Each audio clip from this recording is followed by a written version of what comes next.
Good morning everyone.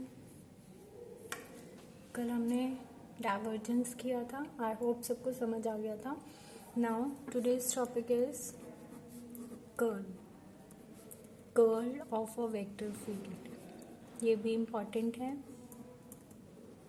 इसकी भी हम डिफाइन करेंगे, फिजिकल सिग्निफिकेंस करेंगे, देन हम इसकी एक्सप्रेशन करेंगे फॉर द कार्टेशियन कोऑर्डिनेट्स। ठीक है। What do you mean by curl of a vector field? Right its physical significance. This is a question. Divergence क्या था?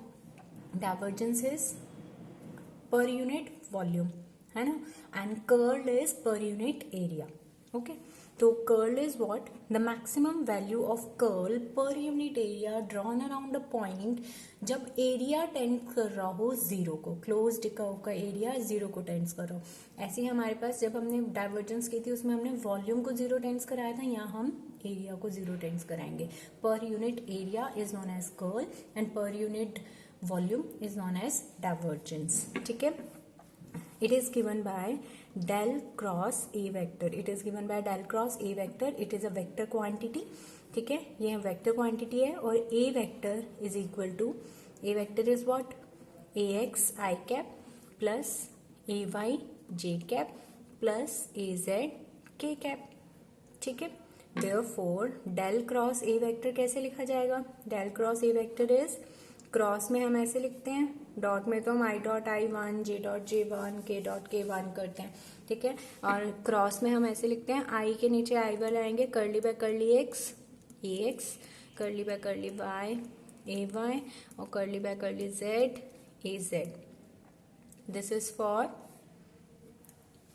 Del cross A vector. ठीक है। तो मैट्रिक्स फॉर्म में हम इसे कैसे लिखेंगे? मैट्रिक्स फॉर्म में this term is equal to i cap, ये cancel, this minus of this. ठीक है। Curly by curly AZ by curly Y minus of curly AY by curly Z plus J cap. अब ये वाली और ये वाली कैंसिल हो जाएगी, ये वाली रो ये वाला कॉलम। ठीक है, फर्स्ट रो सेकेंड कॉलम, तो ये क्रॉस करेंगे, we get curly AX by curly Z minus curly AZ by curly X plus K cap में क्या हो जाएगा? ये first row second column, this minus this, curly AY by curly X minus curly AX by curly Y। ठीक है। Okay, तो this is your del cross A vector, जिसे हम क्या बोल रहे हैं? Curl of a vector field.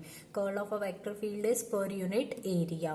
Area जहां पे कहाँ closed area tends to zero, this is known as a curl of a vector field, del cross A vector. ठीक है। Now physical significance. Physical significance क्या है इसकी? Line integral over a closed path is equal to zero. Curl की line integral जो है over a closed path वो क्या हो जाएगी? जीरो। ये line integral over a closed path is zero. ये बोल रहा है कि ये फिजिकल सिग्निफिकेंस है कर्ल की।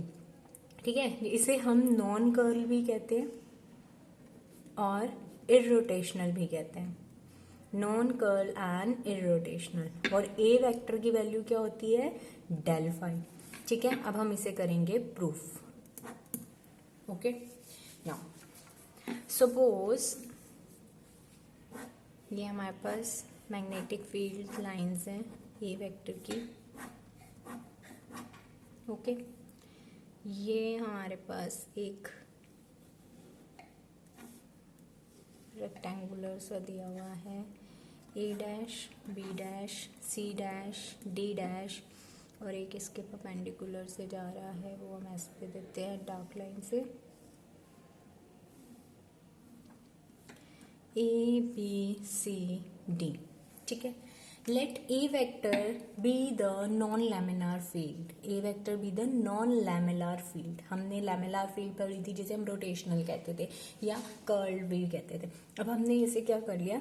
नॉन कर्ल बोला है, इरोटेशनल बोला है, तो हमने लेट कर लिया कि जो A वेक्टर है वो नॉन लैमिनार फील्ड है।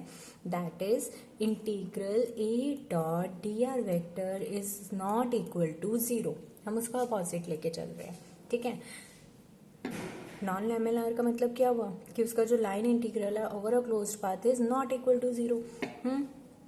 नाउ हमारी लाइन इंटीग्रल क्लोज्ड पाथ क्या है, A B C D A, ये हमारा क्लोज्ड पाथ है। A dot d r vector is equal to integral A से B A dot d r vector plus B से C A to B B to C to D D to A, ठीक है। B to C A dot d r vector, B to C के बाद C to D, yes, plus C to D A dot d r vector plus D to A dot d r vector, ठीक है। Clear है यहाँ तक? दोबारा बता दूं, the line integral over a close path is equal to 0। हमें ये हमारी जो प्रॉपर्टी है, this is the physical significance of curl, ठीक है। इसको हमने प्रूफ कर रहे हैं। हमने प्रूफ करने के लिए ये मान लिया कि ये जो ए वेक्टर है वो नॉन लैमेलर फील्ड है, मतलब क्लोज इंटीग्रल जो होगा ए वेक्टर का वो over the line integral is not equal to 0। तो वो क्लोज इंटीग्रल हमारा क्या है, A B C D A, ये क्लोज्ड है। इसको हम ब्रेक करेंगे तो कैसे ब्रेक होगा, A to B to C to D to A, ठीक है। नाउ अब A to B to C to D to A, ये सारा ना हर जगह से परपेंडिकुलर है। मैग्नेटिक फील्ड ऑफ लाइंस इस डायरेक्शन में, ठीक है। ये मैग्नेटिक फील्ड ऑफ लाइंस है, ये ए टू बी है, this one is A to B, तो ये इसके परपेंडिकुलर आ रहा है, ठीक है। Similarly B to C perpendicular आ रहा है, C to D A perpendicular आ रहा है, डी टू ए भी परपेंडिकुलर आ रहा है। इलेक्ट्रिक फील्ड की लाइंस इस डायरेक्शन में है, बाकी सारी लाइंस कैसे आ रही है, उसके परपेंडिकुलर में आ रही है। तो A vector is everywhere perpendicular on the path A to B to C to D, जो डार्क वाला है हमारे पास, ठीक है। तो क्या हो गया, ये हमारा सारा क्या हो गया, 0। तो this is equal to 0, okay. अब हम लेंगे closed integral A dash B dash C dash D dash A dash में A dot d r vector, ठीक है। जब हम इसको प्रूफ कर रहे हैं तो क्या होगा, इसको ब्रेक करेंगे, क्या आएगी line integral, A dash B dash A dot d r vector plus C dash B dash C dash A dot d r vector plus C dash A dot d r vector plus D dash A dot d r vector, ठीक है। अब A dash B dash perpendicular नहीं है, electric ए vector भी इधर जा रहा है, ए डैश बी इधर जा रहा है, तो ये कैसे हो गए, ये पैरेलल हो गए। जो पैरेलल है वो नॉट इक्वल टू 0, ये not equal to 0। B dash C dash इसके परपेंडिकुलर में आ रहा है, dotted lines is equal to 0। C dash D dash फिर नॉट इक्वल टू 0, ठीक है। फिर डी डैश ए डैश फिर से क्या आ गया हमारे पास, इसके परपेंडिकुलर में इज इक्वल टू 0। तो यहाँ पे हमने क्या देखा, हमारे पास दो इंटीग्रल बच रहे हैं, A dash B dash A dot d r plus C dash D dash A dot d r vector is not equal to 0 since plane is perpendicular. तो हमारे पास ये और ये 0 थे, और जहां पैरेलल है वहां पे 0 नहीं है, ठीक है। तो ये हमने इसको प्रूफ कर दिया। This is the physical significance of curl of a vector field, okay. Now अब हम करेंगे expression for curl of a vector field in terms of Cartesian coordinates, ठीक है। Curl of a vector field का expression in terms of Cartesian coordinates, जैसे हमने कल किया था डाइवर्जेंस का, एक्स वाई जेड, वहाँ पे हमने एक पैरेललोपाइड माना था, यहाँ हम एक रेक्टेंगुलर मान लेंगे, small rectangle A B C D, ठीक है, with sides delta x and delta y, ठीक है। In a vector field A vector mid point पे हमने P be the mid point of the rectangle, A vector हमने यहाँ से ले लिया मिड पॉइंट से। अब ये तीन कंपोनेंट्स में रिजॉल्व हो रहा होगा, A x A y and A z, A x A y A z, ठीक है। हम ये मान रहे हैं this is A x dash, this is A y dash, ऐसे जा रहा है, this is A x double dash and this is A y double dash, हम ऐसे चल रहे हैं, ओके डन। दोबारा बता लूँ, let there be a small rectangle A, B, C, D with the sides delta x and delta y in a vector field A vector. A vector field के अंदर पड़ा हुआ है. P be the midpoint of the rectangle. A vector be the field at a midpoint A. तो AX, AY, AZ तीन rectangular components में वो resolve हो जाएगा. Let curly AX by curly Y be the rate of change of AX along Y direction. A curly x by curly y is rate of change of ax along y direction, and curly a y by curly x is rate of change of ay along x direction. Okay, now this is important, ध्यान से देखना. On side A B side ले रहे हैं पहले. This is A to B. ठीक है, A B side में क्या है, A x dash is equal to, इस डायरेक्शन में क्या जा रहा है, A x is equal to minus of A x minus of curly A x by curly y, उसका vector into delta Y by 2. क्यों, जा तो वो इस डायरेक्शन में रही है ना, और इसका मिड पॉइंट और मिड पॉइंट में है, और इसकी वो लेंथ क्या है, डेल्टा वाई, तो delta Y by 2. This is equation number 1. On side BC की साइड ले रहे हैं, B से C. ठीक है, यहाँ पे क्या जाएगा, AY डैश, ये AY डैश था, AY dash is equal to AY plus curly AY by, sorry this is plus, क्योंकि ये इधर है, हम भी इधर ही जा रहे हैं, plus direction.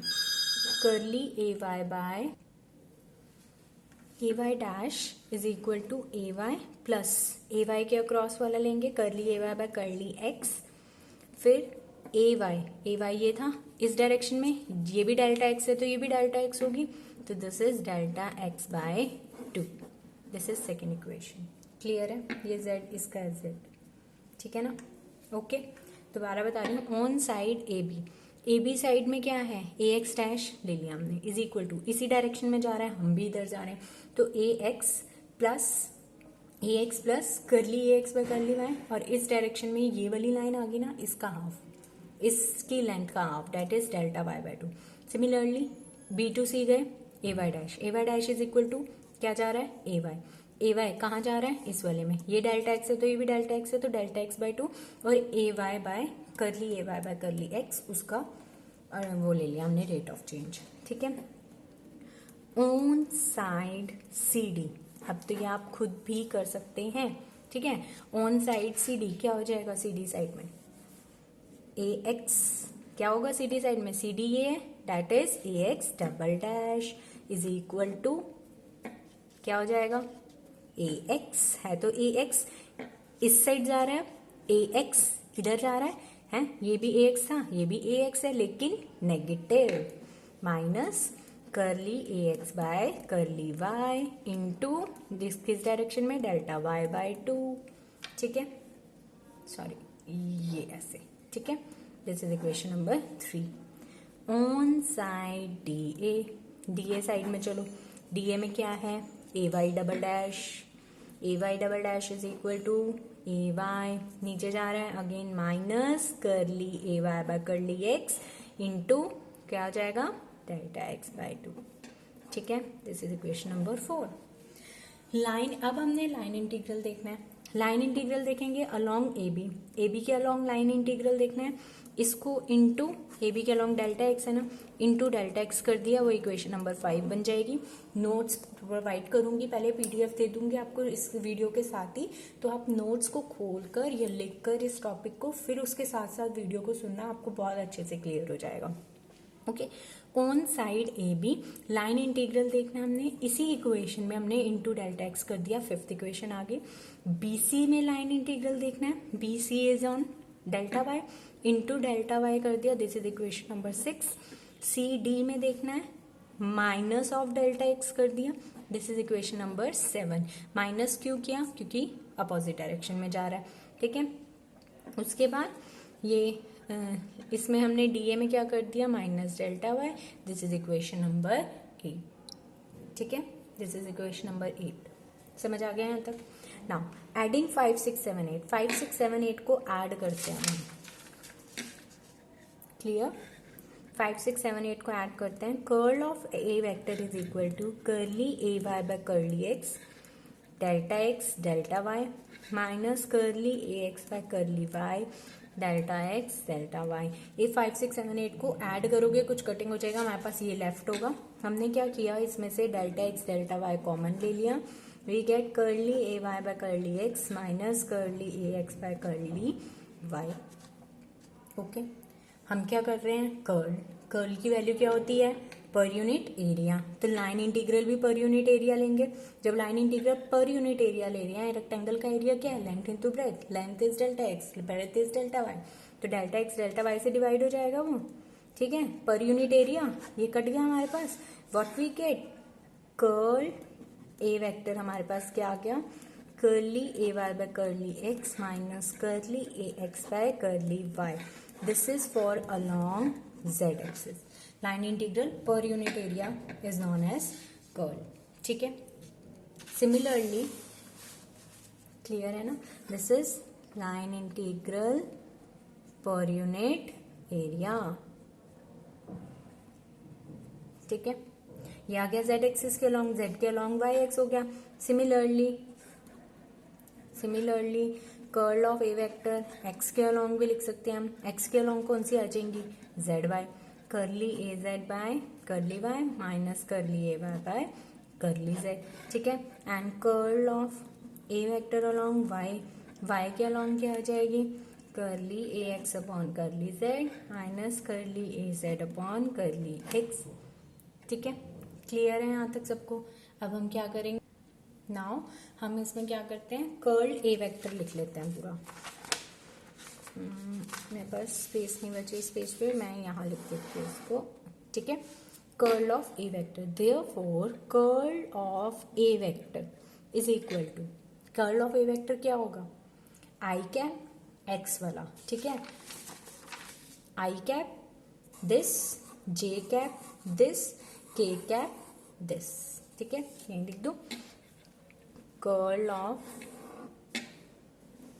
Of A vector is equal to i cap x वाला, curly A z by curly y minus curly A Y by curly z. ठीक है, प्लस जे कैप वाई वाला, curly A x by curly z minus curly A z by curly x, plus k cap z वाला, curly A Y by curly x minus curly A x by curly y. This is the curl of a vector field. Okay, ये आपका curl वाला topic खत्म हुआ. हमने physical significance की, definition की और कार्टेशियन कोऑर्डिनेट्स में उसका एक्सप्रेशन किया है.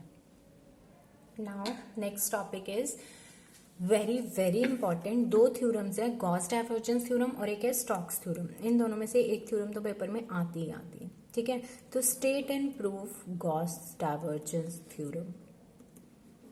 Gauss divergence theorem. ठीक है, ये क्या कहती है, देखो, Gauss divergence theorem, it states that volume integral of a divergence of a vector field, volume integral of a divergence of a vector field is equal to the surface integral over a surface S bounded by a volume V. ठीक है, जो हमारी Gauss divergence theorem है वो क्या बोल रही है, it states that volume integral of a divergence of a vector field, divergence is del dot A, divergence of a vector field is equal to the surface integral of a vector field over the surface S bounding by the volume V. कि volume integral जब surface integral में change हो रहा है उसे हम क्या कह रहे हैं, गॉस डाइवर्जेंस थ्योरम. ओके, अब हम इसका करते हैं प्रूफ करेंगे. Let there be a closed surface S enclosing the volume V lying in the vector field A vector.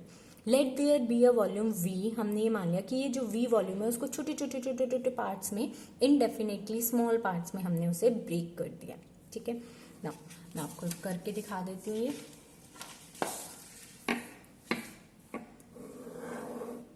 ये हमने वॉल्यूम V ली है, इसको हमने स्मॉल स्मॉल पार्ट्स में ब्रेक कर दिया.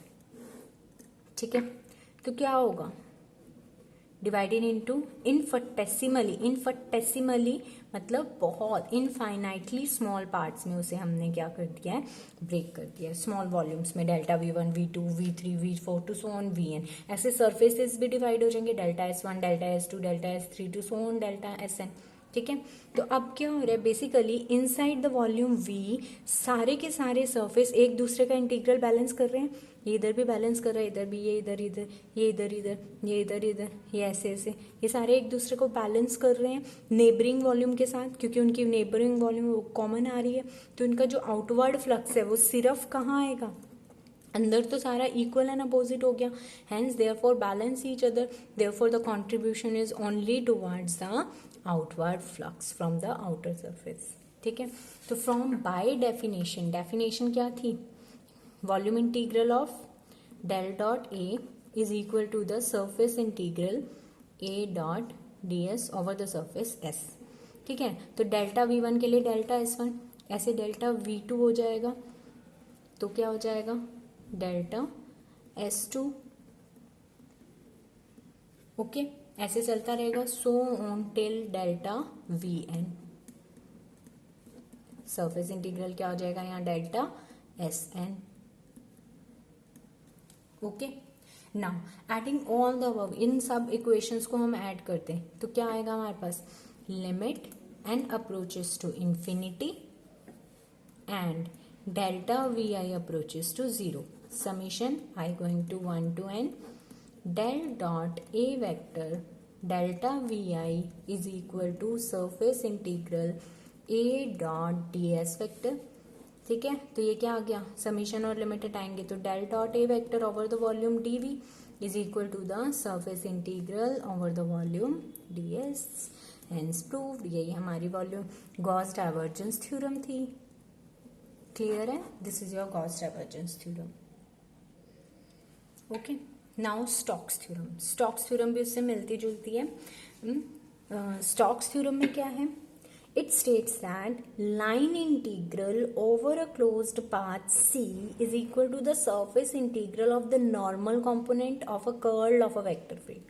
ठीक है, गॉस डाइवर्जेंस क्या थी कि volume integral changes into the surface integral, जब line integral changes into the surface integral is known as the Stokes theorem. It states that line integral over a closed path C is equal to the surface integral of normal component of curl of a vector field. Curl is del cross A vector. ठीक है, let there be a surface C bounded by the curve lying in the vector field A vector. इसमें भी हमने surface को infinitesimally small parts में divide कर दिया, तो सरफेस को डिवाइड कर रहे हैं अलोंग द कर्व, तो delta S1 delta S2 to so on delta Sn, curves delta C1 delta C2 to so on delta Cn। Then by definition इसका भी हम क्या लिख देंगे, क्या लिख देंगे बाय डेफिनेशन, जैसे उसमें गॉस डाइवर्जेंस में लिखा था, इसका कर्ल क्या हो जाएगा, डेल्टा S1, S1 के लिए del cross A vector is equal to the curl A dot dr vector। ऐसे डेल्टा S2 के लिए आ जाएगा हमारे पास del cross A vector is equal to the curl C2 A dot dr vector। Similarly for delta Sn, del cross A vector is equal to curl C2 A dot dr vector। ठीक है, sorry Cn, Sn के लिए Cn। अब inside the curve C सारे के सारे line integral एक दूसरे को कैंसिल कर रहे हैं, since between every two surface element there is a common side, जैसे इसमें था वैसे उसमें भी हर किसी के पास कॉमन साइड है, तो सारे line integral equal and opposite होके कैंसिल हो जाएंगे एक दूसरे को, तो सिर्फ कंट्रीब्यूशन कहाँ रहेगी इसके केस में, ये थी ना इसका। ठीक है, ये सारा सिर्फ कंट्रीब्यूशन कहाँ रहेगी, आउटर साइड में, ये भी कॉमन है, ये भी कॉमन है, ये इधर जा रहा है तो ये इधर जा रहा है, ये इधर जा रहा है, ऐसे। ठीक है, ऑल आर कॉमन। ओके, तो कंट्रीब्यूशन क्या हो जाएगी, सिर्फ हमारी आउटर सरफेस पे आ जाएगी। Now adding all the above equations, इन सबको हम ऐड करते हैं, what will we get, limit n approaches to infinity, वहाँ डेल्टा आई लिया था, यहाँ delta S, summation i going to 1 to n del dot A vector cross curl कर रहे हैं dot delta S i curl A dot D I vector. Limit और वो हटाएंगे तो we get del cross A vector dot D S vector is equal to curl of A dot D I vector. Hence proved. यही हमने prove करना था for the Stokes theorem. ठीक है, this is very very important. चलो मैं अब आपको एक क्वेश्चन देती हूँ. What is the importance, you can say, what is the importance or what is the difference between the Gauss divergence theorem and the Stokes theorem. आपने मुझे ये बताना है. This is your homework. आपने मुझे ये बताना है कि उसकी दोनों की इम्पोर्टेंस क्या है, गॉस डाइवर्जेंस की और स्टोक्स थ्योरम की, और यू कैन से उनकी डिफरेंस क्या है. जो उनका डिफरेंस है वही उनका इम्पोर्टेंस है. ठीक है, so this is your homework. Thank you.